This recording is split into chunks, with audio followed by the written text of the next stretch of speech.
I knew exactly how the day was going to go the second Mara Bixby walked into the budget meeting in heels that probably cost more than my monthly mortgage. She didn't even sit, just hovered at the end of the table, flipping through the packet like it was beneath her. Then, loud enough for the entire room to hear over the dull hum of the projector, she said it. "Why are we paying her this much?" And she didn't even glance in my direction when she said it, like I was a spreadsheet cell, a line item with a pulse. I didn't flinch, didn't blink, just took a slow sip from my coffee thermos, lukewarm by then, and waited for someone else in the room to answer. No one did. The silence settled thick, like fog across a field before sunrise. Mara looked around, clearly enjoying the hush she'd summoned. Then she smiled, tight, rehearsed, and moved to the next line item. I knew right then she was going to cut me, gut the department, rebrand it as lean. Before we go further, just a quick ask.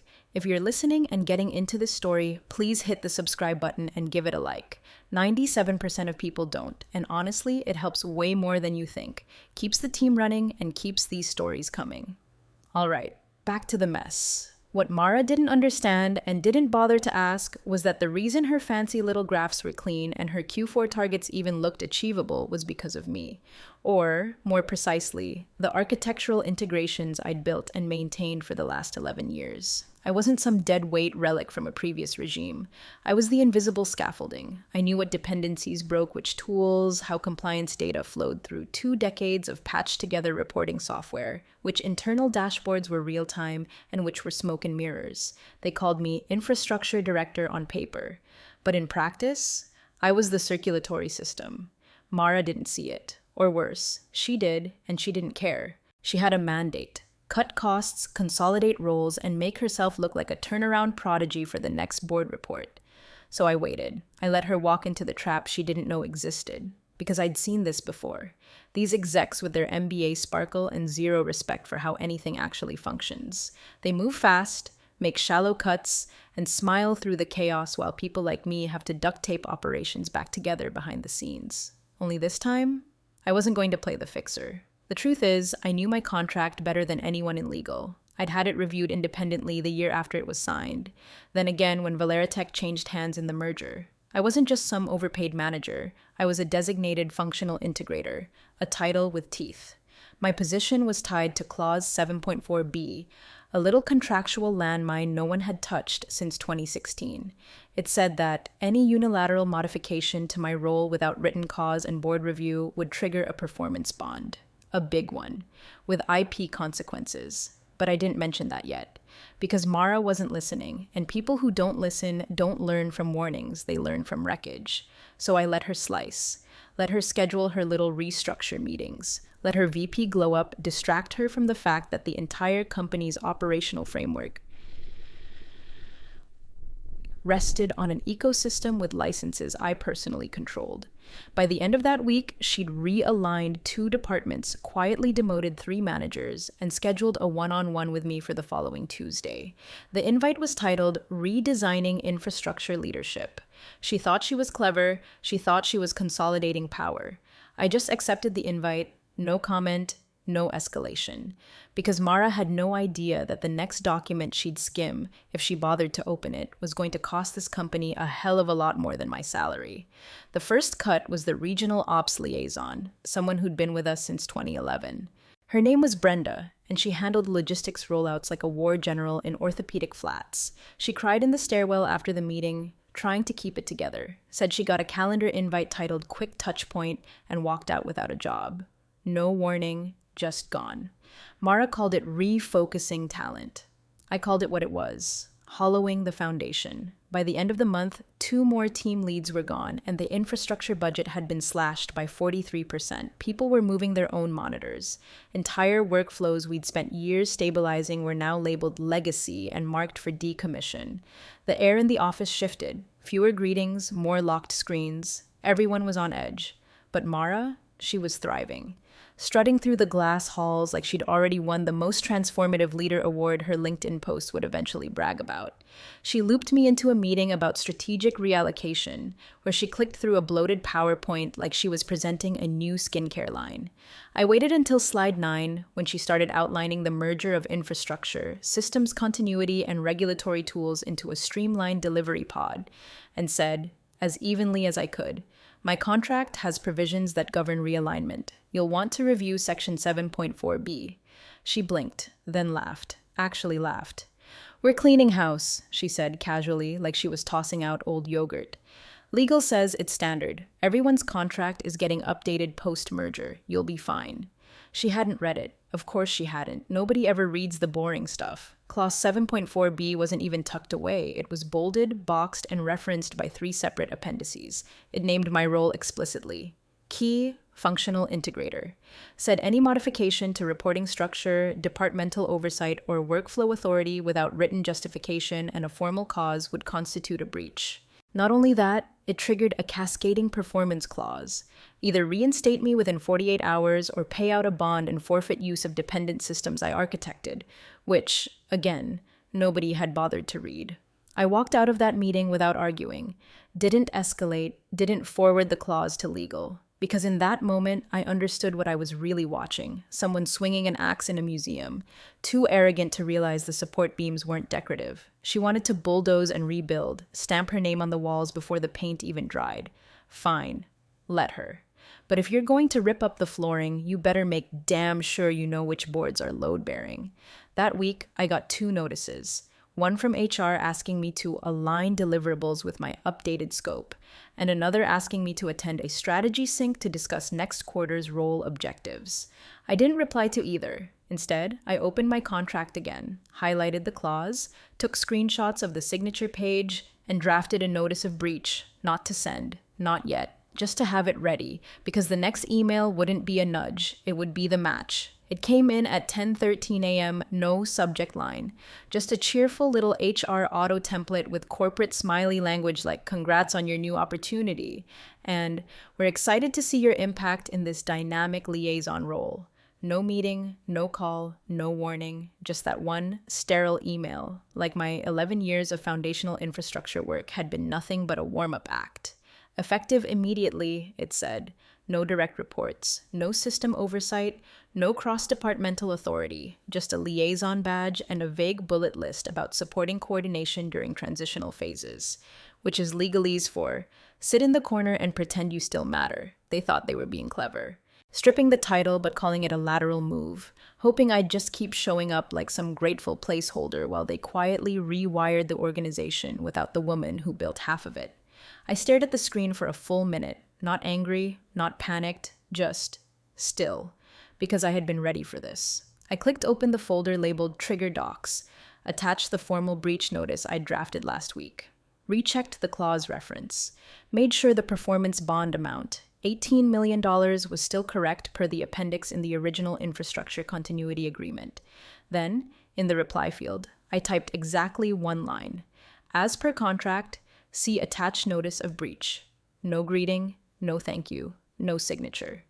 I hit send, then stood up and grabbed my coat, left my badge on the desk. Nobody saw me go. I didn't slam any doors, didn't make a scene in the lobby, just passed the cleaning crew on their way in and stepped out into the cold light of a Tuesday morning that suddenly felt very, very bright. At 11:42 a.m., I got a call from Mara's assistant. Sent it to voicemail. At 12:09, legal emailed, "Please clarify the intent of your last message." I didn't reply. By 1:30, I was sitting at a diner down the block, sipping a lukewarm coffee and watching a delivery truck try to parallel park. My phone buzzed again, then again. 2 missed calls from HR, 1 from Mara, then silence. And then, at 2:17 p.m., my phone vibrated with a new notification. Remote access revoked. They'd locked me out. Perfect, because with that final act, they'd confirm the breach, confirm the role reassignment, confirm that they either hadn't read clause 7.4b, or worse, read it and thought it didn't matter, that it was an empty clause, that I was an empty clause. They didn't realize that every API bridge I'd built from 2016 onward was anchored in IP licensed under Thermosync Limited, my holding firm, established the same year that clause was signed. They didn't realize they'd just revoked access to systems that routed over 60p of their internal ops flow, middleware legally bound by conditional use tied to a license that expired on breach. They thought they'd sidelined me. In reality, they'd just pulled the fuse. The first crack showed up at 4:41 p.m., a Slack message from someone in compliance. Anyone else not seeing the dashboard populate? It got ignored, brushed off as a caching bug or refresh issue. Happens all the time, but I knew the difference. I'd built those systems, layered them like veins under the skin of Valeratech's infrastructure. When one goes dark, it doesn't flicker. It fades in silence. By 5:12 p.m., procurement was reporting API latency issues syncing vendor inputs. They thought it was a regional outage. Reset routers. Kicked it over to IT, who pinged their own internal metrics tool, only to realize it was down too. No alerts, no logs, just gaps, holes. Then finance chimed in. Can someone explain why invoice routing is defaulting to test mode? By 6:30, Mara finally emailed me directly. Subject line, urgent platform access inquiry. The body was short, clipped, formal. We're experiencing a series of unusual integration issues and would appreciate clarity on any recent infrastructure changes. Please advise. I didn't respond. Not because I was being vindictive, but because I didn't owe them clarity. The clarity had been in the contract, Section 7M4B, to be specific. They just never read it. At 7:15 p.m., someone over at Partner Services opened a ticket with a key vendor who handled our energy provisioning integrations. The response was instant. Access authorization expired. Please contact license holder of ThermoSync Limited. That was when things shifted from confusion to concern. You could almost feel it, this slow, creeping understanding that something foundational was slipping away, something big. But they hadn't put the full picture together yet. They still thought it was fixable. Just a permissions glitch or a renewal oversight. But every redirect pinged back the same source, ThermoSync middleware. Every integration request sent to our systems got rerouted to servers not under Valeratech's name, not their mine. The entire framework they'd quietly tried to amputate me from, it was running through a third-party license structure that only I could authorize, and had already rescinded the moment they pulled that HR stunt. At 8:40 p.m., I got another email, this time from legal, requesting immediate clarification regarding Clause 7.4b and associated licensing parameters. Still too polite, still pretending this was a conversation and not an avalanche already in motion. I didn't answer that one either, because the panic hadn't bloomed yet. Not fully. Right now, they were still scrambling in the shallow end, thinking they'd find a workaround, that I could reroute flows or that someone still had a legacy credential buried somewhere. They hadn't realized that I'd already scrubbed access logs, already revoked temporary overrides, that even their CTO, if she tried to brute force a reroute, would get greeted with a friendly little message from ThermoSync's licensing portal. Unauthorized structure detected. Please contact original architect for override authorization. No code, no hack, just contract. And it was only a matter of time before they realized the damage wasn't just internal. That partners, external, high-value platforms were going to start noticing discrepancies. And when those notices hit, when the third parties started revoking certifications, delaying services, or flagging data as non-compliant, that's when the flicker of panic would turn into a full inferno. And all because someone couldn't be bothered to read what they signed. By 7:22 the next morning, the partners were already calling, not politely, not patiently. One of them, our biggest energy analytics vendor, left a voicemail that sounded like it had been recorded mid-sprint. If this is some kind of access migration, it's a disaster. Your XML responses are throwing nulls. Our upstream feed's frozen. If we get audited in this state, we're not taking the heat for it. That message was forwarded to 4 C-suite inboxes and still didn't get a response until nearly 8 o'clock. That's when legal finally crawled out of whatever denial cave they'd been hiding in and did the one thing they should have done 3 weeks earlier. They read the contract. Not skimmed, not control-F'd for termination. Read. Clause 7.4b wasn't buried. It was highlighted, boxed, and referenced again in the licensing appendix. Employee shall be designated key functional integrator. In the event of unilateral reassignment or role disruption without formal cause and board review, the company shall trigger the following. I. Full reversion of licensed IP systems governed by the 2016 Infrastructure Modernization Act. 2. Performance bond penalty of $18,000. And 2. Immediate forfeiture of license rights to all system architecture dependent on ThermoSync middleware. The CTO turned pale. She kept repeating, but it's in-house. Our stack is proprietary. The general counsel just stared at the page, lips moving but no sound coming out, like if she kept reading it silently, The clause might rewrite itself into something less damning. And Mara, God bless Mara. She sat at the end of the executive table, flipping through the stapled contract like it personally offended her. "We'll reverse it," she said, still clinging to that default arrogance like a safety blanket. "We'll contact ThermoSync, get a transitional access agreement. It's standard protocol." Except it wasn't standard. Not anymore. Because she didn't just move me out of my role, she severed the one structural tether that held the entire middleware framework under internal use. I wasn't bluffing. The clause had been there for 9 years. I hadn't slipped it in after the fact. It had survived 3 acquisitions, 2 restructures, and a regulatory audit in 2021. But none of them had dared trigger it, because none of them were stupid enough to mess with something they didn't understand. But Mara, she knew better, or thought she did. A junior counsel in legal finally asked the question out loud. Can we just pay the bond and relicense the system? That's when the CTO snapped. The IPs reverted. The rollbacks already occurred. We'd have to rebuild from scratch, reauthorize every endpoint, every credential. That'll take weeks. Or longer, someone muttered, if she won't cooperate. They said she, like I wasn't in the building anymore, which was true. I wasn't. Because they hadn't just violated my contract. They'd kicked me out of the ecosystem I built, like I was disposable, replaceable, as if someone with a PowerPoint and a vision board could substitute for the knowledge I'd layered into that system over a decade of late nights and integration failures. Now, every minute they spent debating was another minute of lost data flow, missed batch processing, vendor alerts, compliance deadlines slipping past like ice through fingers. And Clause 7.4b just sat there on the table, ink on paper, calm and absolute. They wanted to call it sabotage, but sabotage implies malice. This was just enforcement. It started with a ripple, one missed sync cycle in the procurement queue, and became a tidal wave by the time the sun came up over the East Coast. At 10:03 p.m., APAC systems began flagging unresolved inventory handoffs. Reorders weren't triggering. That alone could have been recoverable. But the ERP chain had already begun buckling. Procurement couldn't see accurate stock levels. Compliance couldn't verify audit trails. Invoices backed up. Approvals looped endlessly with failed endpoint authentication. By 11:17, the automated batch job meant to consolidate EMEA vendor logs for quarterly compliance through a system-wide failure. When they tried to rerun it manually, the middleware returned a single message: authorization void, contact IP owner for access. That's when someone in ops finally pieced it together and escalated. By midnight, internal incident tickets were stacking like dominoes. The finance sync failed. Regulatory report snapshots were incomplete.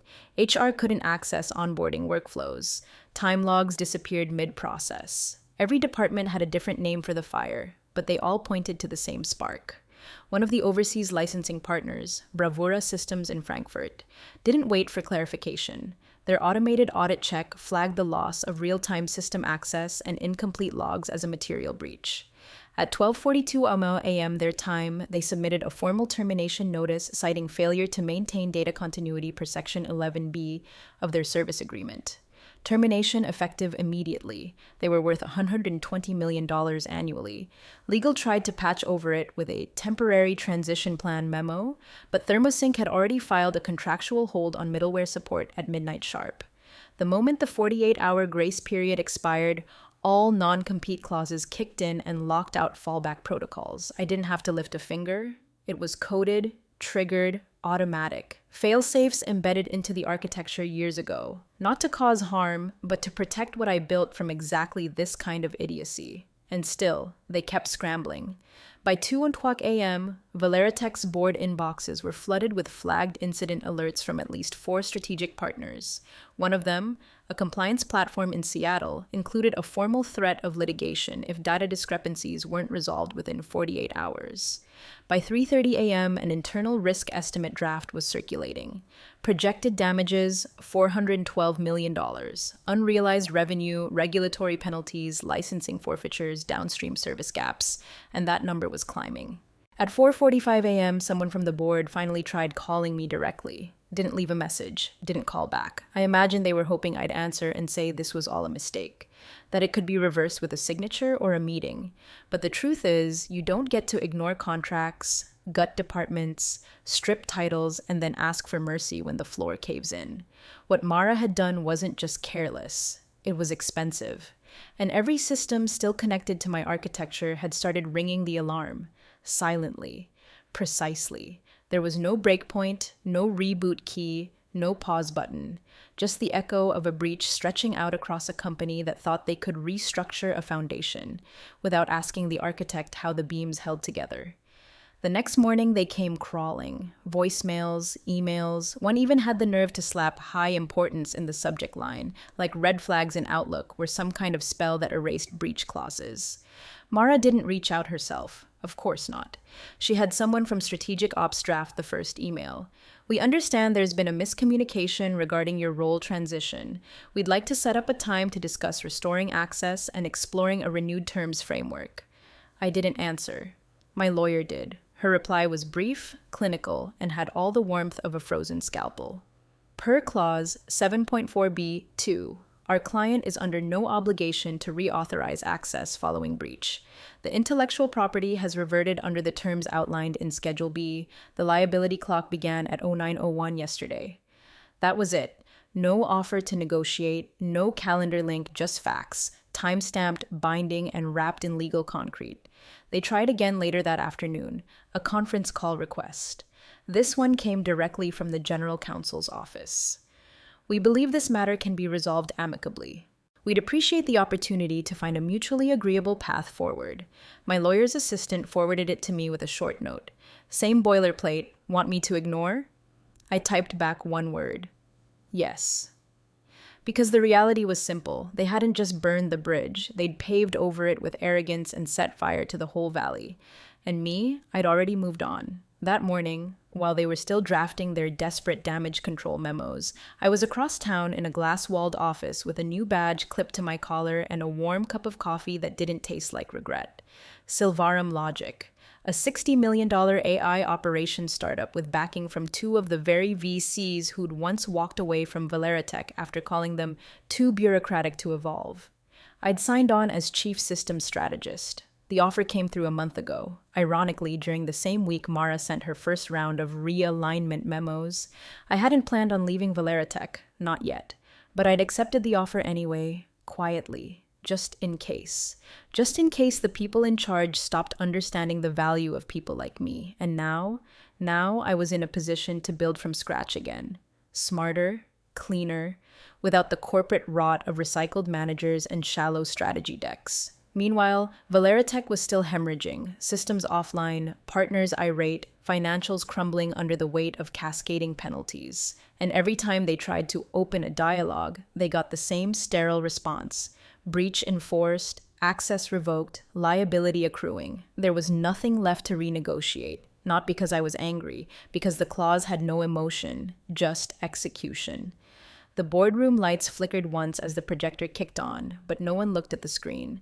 The usual polished dance of quarterly charts and forward-looking optimism was absent. No complimentary breakfast, no awkward small talk, just dead air, tension like static in the drywall, and folders no one dared to open. When the CFO finally entered, 8 minutes late and visibly shaken, he didn't even sit down, just stood in the doorway like he might still make a run for it. He looked like he hadn't slept. Tie crooked, collar stained with sweat. When he spoke, it was barely above a whisper. Our valuation's down 38% since close yesterday. We've been hit with termination notices from 3 strategic partners. 2 more have paused payment on this quarter's service fees pending review of our compliance status. Nobody spoke. He slowly lowered himself into his seat like gravity had suddenly increased. Across the table, the head of legal was pale and quiet, flipping through a printout with trembling fingers. The silence in the room swelled. This wasn't confusion anymore. This was recognition, the kind that shows up when denial dies and consequence walks in. One of the external board members finally said what everyone else was too paralyzed to voice. She warned us. You all saw the clause. All heads turned toward Mara. She was perched at the far end of the table in a fitted blazer, shoulders tight, jaw locked, still trying to project control, but it was slipping. She opened her mouth, maybe to deflect, maybe to lie, maybe to explain how, of course, she hadn't read the contract in detail because she had teams for that, but she didn't get the chance, because someone else spoke. Firm, quiet, surgical. Did you authorize this restructure? The question wasn't rhetorical, it wasn't aggressive, It was a ledger entry. Mara looked around the room, searching for someone to jump in, someone to intercept the spotlight now baking her alive. No one moved. She parted her lips, then stopped, because any answer would be wrong. Silence fell again. And from the other end of the table, a voice like cold steel said what the room had already decided. "You're done here." No yelling, no argument, no dramatics, just a short sentence that felt like a closing door. Her hands twitched once, then stilled. She blinked, just once, then leaned back as if trying to disappear into her seat. The air had changed. Not loud, not fast, but final. Like a light had gone out inside her and the rest of the room had moved on. The CTO turned away, the GC gathered her papers, and the CFO, he just exhaled, long and low, as if finally admitting the body was dead and the CPR had only been theater. The meeting adjourned without a vote. No one needed one. Mara had walked into the fire with a matchbook and a blindfold and lit the clause herself. It went live at 6:00 a.m. on the dot, just as scheduled. Anyone logging into Valera Tech's internal systems that morning was greeted with a page they'd never seen before. No dashboard, no tools, just a stark black screen with one message in clean white text, centered, impossible to miss. Unauthorized restructure detected, middleware disabled under clause 7.4b. Underneath it, rollback ID TSX0420RL timestamp 0901, triggered on breach note. Next time, read the fine print. No animation, no logo, no branding, just the silence of something absolute. It tried to reroute around it. They couldn't. Legacy credentials were purged. Token rotation protocols had been permanently disabled. Back-channel recovery flows scrubbed. Every endpoint led to a contractual dead end, by design. I'd written the fallback months before Mara ever started, tucked deep into the systems she barely understood. A single trigger tied to clause 7.4b. Not meant for sabotage, just protection. They hadn't just violated the clause, they'd activated it, and the system responded the way it was built to, without emotion, without malice, without mercy. By 9:00 a.m., trading desks were already reacting. Word had spread in tech investor circles, something about critical infrastructure collapse, middleware blackout, potential IP dispute. None of the details were public, but the effect was instant. By noon, Valera Tech's market cap had bled over $600 million. By 3:00 p.m., a second notice of partner disengagement hit the wires. This one from a security analytics firm that handled federal compliance audits. By 5:00 p.m., their valuation slipped under $2 billion for the first time in 7 years. And by 6:30, the new interim VP of strategy released a lukewarm internal memo thanking teams for their resilience in a time of transition. I read it once, then closed the tab. I didn't post about it, didn't gloat. I wasn't tagged in any headlines, and my name never hit the public filings. But inside the company, in every back-channel chat, in every Slack thread between engineers, in every whispered conversation near the coffee machines, they knew. Because systems don't shut themselves down like that. Not unless someone built them to. And for all their strategy sessions and vision decks, Mara and her board had forgotten the one thing that kept Valera Tech humming all these years. It wasn't the people in the glass offices who kept the wheels turning. It was the ones who built the code. And sometimes, the code bites back.